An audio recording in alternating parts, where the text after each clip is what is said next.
Lanjut. Oke, kalau tadi manfaat dari pemohon maaf ya, Kik. Bener gak sih? Iya. Ya, oke. Berarti dulu udah minyak kerupuknya. Ya Allah. Ya udah, oke. Kerupuk mie. Sunat bisa namanya. Oke, jadi sekarang manfaat dari pemberi maaf. Ya. Pada prinsipnya ada asap, ada api. Benar nggak? Betul. Benar dong. Nggak mungkin ucapan kata maaf gitu kita sampaikan, maaf, Anda siapa? Maaf terus aja. Apakah maaf saya? Enggak. Pasti akan sebelumnya terjadi komunikasi sebelumnya, ada asap, ada api, bila mana ada miskomunikasi dan sebagainya. Pada saat kita berbicara satu dengan yang lain, ada sedikit banyak hal yang perlu diluruskan. Itu termasuk dari pemohon maaf dan pemberi maaf. Manfaat dari pemberi maaf adalah yang pertama, marahnya itu menjadi lebih teredam gitu ya. Ya nggak sih? Mereda. Ya marahnya lebih teredam dong, kan dia yang memberi maaf gitu kan. Ya udah maafin ya, aku maafin. Minta maaf, aku yang salah. Misalnya ada couple gitu ya, anak mama, misalnya segala macam, pasangan-pasangan muda suami istri gitu. Jangan kalian sungkan lah untuk memohon maaf, dan yang pasangannya juga harus lebih besar hati ya, jangan menyimpan amarah. Selesaikan masalah itu dalam waktu yang sangat cepat. Jadi nggak usah dendam ya? Nggak boleh sayang, jangan pakai dendam ya, nggak boleh ya.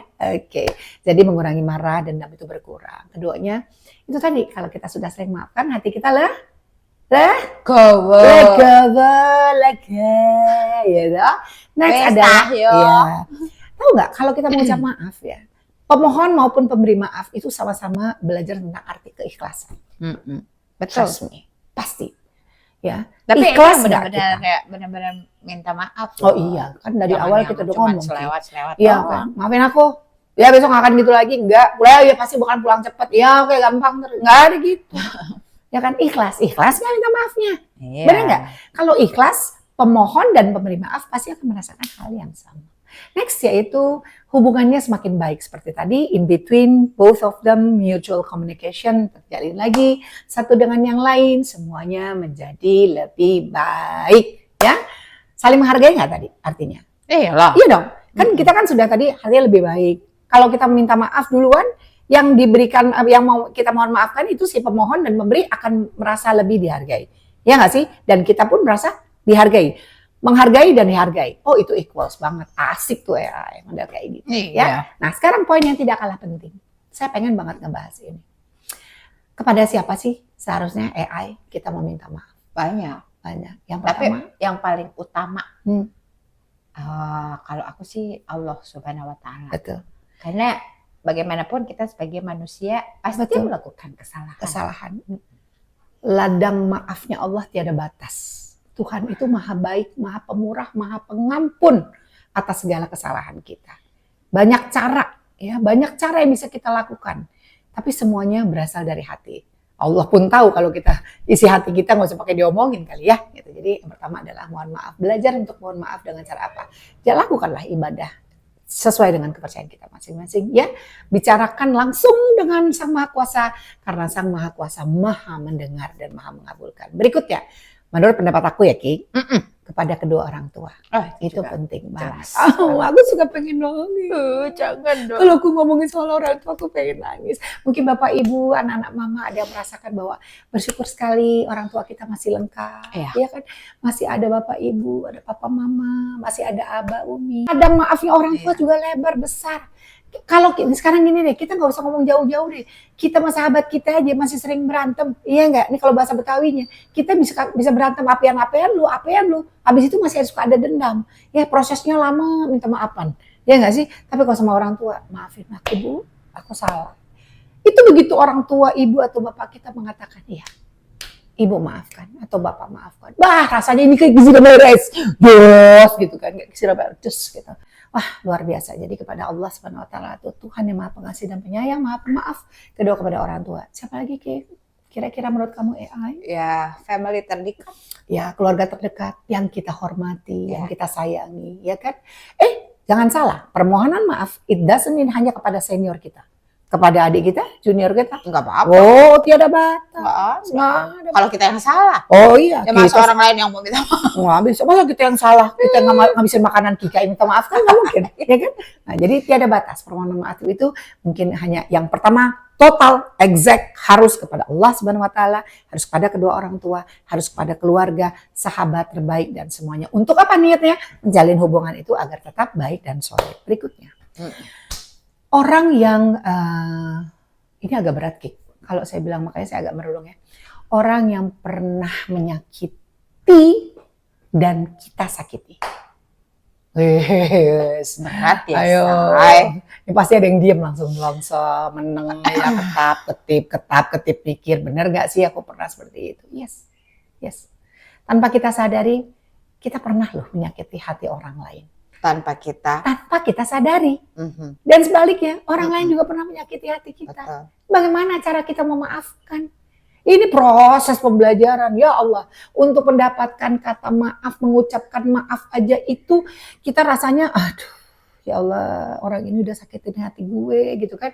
Duh, dia pernah kecewain gue kasih maaf gak ya? Kita mesti mikir, ya kan? Malu, Allah aja maha pemaaf, masa kita manusia cerek begini ya kan, nggak punya apa-apa segini di mata Sang Pencipta. Masa kita sama saudara kita, sama orang kita sayang, teman kita, ya udah kita sama-sama saling pasangan memaafkan. Kita juga. Iya, silaturahmi terjalin terus sampai kapanpun, mau sama pasangan, mau anak. Doa-doanya pada saat kita pergi pulang nggak ada menghadap Allah, itu yang kita minta dari mereka. Jadi ya udah, maafkan saya kalau saya pernah menyakiti hatimu, sama. Ya Allah, ampunilah mereka yang telah menzalimi kita. Udah itu doa saya, udah sama. AI juga gitu. Ya kan? Kita sering begitu kan? AI, ya nggak sih? Betul. Rebutan ubi rebus pagi-pagi, telur kamu, ya kan? Saya ambil, ya kan? Ini siapa yang ngambil telur aku? Aku, Kik, maaf, aku lapar, ya kan? Tapi itu tulus memang, gitu. Habis itu udah, misalnya kita ini salah segala macam. Ya udah, maafin aku ya, gitu. Gitu kan? Beneran nggak? Terus kita pelukan. Kita tuh benar-benar bisa merasakan bahwa orang yang menyakiti dan disakiti oleh kita itu, kita tidak akan pernah tahu sampai kapan. Tapi this is the right moment to say maaf. Oke? Tadi sudah Allah, orang tua yang pernah disakiti dan menyakiti, kita menyakiti. Satu lagi adalah orang yang kita tahu bahwa dia akan meninggalkan kita. Nah, ini juga momennya sangat mahal. Jadi kalau kita tahu pada saat momen-momen istimewa di saat kita akan merasa kehilangan atau ditinggal orang yang akan pergi meninggalkan kita, apakah itu dalam keadaan wafat, apakah dalam keadaan pergi meninggalkan atas dasar kegagalan kita yang salah, tidak bisa menjaga baik-baik. Ini juga penting. Ya kan, seringkali kita maafkan momen tertentu yang sangat-sangat krusial.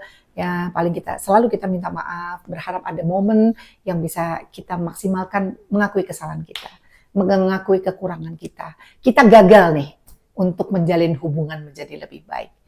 Sampaikan maaf. Dan itu berat banget. Aku pernah mengalaminya ketika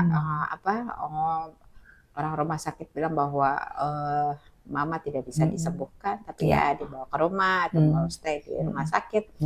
Itu udah mulai satu persatu anak-anaknya mohon maaf. Ya, mohon maaf. Minta maaf. Ya, itulah makanya orang tua luas, maaf. Udah deh, nggak ada deh. Nah, sekarang kita menanya deh, senang, sedih, susah, ngambek, marah, minta duit, segala macam. Pertama kita buka pintu, mana? Ya kan? Buka masuk lagi, nggak ada. Papa mana? Nggak ada. Tahu bapaknya pergi kerja kemana gitu. Ya kan, kalau mama mana? Begitu mama, ya udah mama maafin. Apalagi pada saat ibu kita sedang sakit dan prosesnya menurut medis itu ada hal-hal yang sudah sangat terbatas. Ya waktu kita untuk minta maaf, cium kakinya, nggak cuma tangannya, cium keningnya, cium kakinya, minta maaf. Ya, terutama pada ibu itu harus. Ibu saya kemarin sempat ngomong gitu, aduh ini mami minumnya kakak, mami minum, kakak nanti minum punya mami ya. Saya bilang apa? Jangankan air minum mami, air cucian kaki mami saya minum. Sampai segitu sayangnya sama orang tua saya. Seperti itulah kondisinya ya. Jadi perlu dilatih mental maaf, mengucap maaf itu yang hati yang besar, yang lapang. Dan tidak terkecuali maaf kepada diri sendiri. AI cakep. Pernah nggak kita minta maaf sama diri sendiri? Kagak. Itu bagus banget jawabannya. Jujur banget. Coba, mari Bapak Ibu, anak-anak mama, kita koreksi yuk. Kapan terakhir kita minta maaf pada diri sendiri? Apakah pada saat kita sedang melakukan kegiatan sehingga kita lupa makan, kita lupa minum, kita lupa istirahat, kejar terus pekerjaan, ya kan? Memaksakan bahwa fisik ini akan baik-baik saja. Wah, saya adalah seorang manusia bermental baja. Halo, kita cuma manusia yang memiliki keterbatasan. Jadi, mari kita minta maaf pada diri kita. Ya Allah, alarm udah bunyi nih kayaknya. Udah mulai tetet, udah mulai yang turun, drop segala macam. Ya udah minta maaf. Maafkan tanganku, aku minta maaf, aku nih kayaknya kemarin terlalu capek ya, berlebihan ngilu-ngilu nih. Maafkan semua kaki-kakiku, seharusnya kita beristirahat. Maafkan badanku. Lalu kembali pada hati kita. Maafkan diriku ya, diriku gitu. Makanya kalau saya selalu ingatkan AI, benar nggak ya? Setelah bangun tidur kita ngapain? Kita berdoa, duduk. Ya, yakinkan kita mengirimi doa untuk diri kita sendiri ya. Kalau kamu Al-Fatihah. Tapi ini penting gitu. Bukannya saya menggurui dengan segala hormat kepada semuanya. Bukan. Saya ingin berbagi cerita ini karena merasa yakin kita tidak akan bisa mengulang masa lalu, tapi kita bisa merubah dan menghandle masa depan kita menjadi lebih baik. Oke? Anda mau hidup lebih baik? It's all about choices. Kalau bahasa anak-anak sekarang, YOLO. YOLO? You only live once. You only live once. Kita cuma hidup mungkin satu kali. It's all about choice. Ya. Jadi sekali lagi, mohon maaf dengan segala hormat dan kebesaran hati saya. Bila mana penyampaian saya kurang baik atau kurang berkenan di hati, mari kita ambil yang bagus-bagus, yang jelek-jelek dibuang aja. Ya, anggap aja cuma melihat mukanya Ira Maesova nih, Mama Ira. Ya, oke. Bapak Ibu, anak-anak Mama di mana aja. Sekarang waktunya Mama. Enggak sih, karena banyak banget, harus ngepel, harus nyetrika, harus apa misalnya gitu kan kalau mau pergi. Waktunya saya kerja dulu. Mohon maaf, kami pamit undur diri. Wassalamualaikum warahmatullahi wabarakatuh. Subscribe, like, comment, and share Ira Maesova because this is real.